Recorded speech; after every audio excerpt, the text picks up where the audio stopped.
ప్రేక్షకులారా, ఈరోజు వాక్య ధ్యానాంశం మత్తయి సువార్త 24వ అధ్యాయం 7-8 వచనాలు. జనము మీదికి జనమును, రాజ్యము మీదికి రాజ్యమును లేచును. అక్కడక్కడ కరువులు, భూకంపములు కలుగును. ఇవన్నీ వేదనలకు ప్రారంభం. అలాగే 12వ వచనములో అక్రమము విస్తరించుట చేత అనేకుల ప్రేమ చల్లారును. కాబట్టి మనము ఆఖరి రోజుల్లో ఉంటున్నామనేది ఎంతైనా నిజం.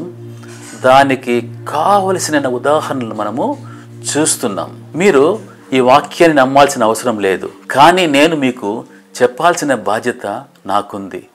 అందుకనే చెబుతున్నాను. మీరు విశ్వాసాన్ని కోల్పోకండి, ప్రార్థనలో గడపండి, దేవుని అత్యధిక ఆశీర్వాదాలు పొందుకోండి. ప్రార్థన చేద్దామా? ప్రేమగల మా తండ్రి, పరలోకము మా రక్షక, మీకే స్తుతులు స్తోత్రాలు చెల్లిస్తున్నాం. అవును ప్రభా, లోకములో అక్రమం విస్తరించడం చేత ప్రేమ చల్లారిపోయింది.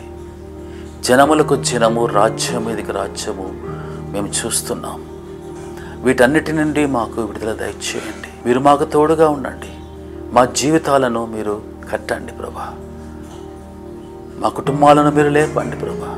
విశ్వాసంలో మమ్మల్ని పెంచండి ప్రభా. మీ కృపలో మమ్మల్ని పెంచండి ప్రభా. మేము కానీ మా కుటుంబస్తులు కానీ ఎవరు కూడా మీ రాజ్యం నుండి తప్పిపోకుండా మమ్మల్ని కాపాడమని ప్రార్థిస్తూ ఈ మనవలన్నీ అతి వినయముగా బ్రతిమలాడే యేసు నామం పేరిట వేడుకుంటున్నాము తండ్రి. ఆమేన్.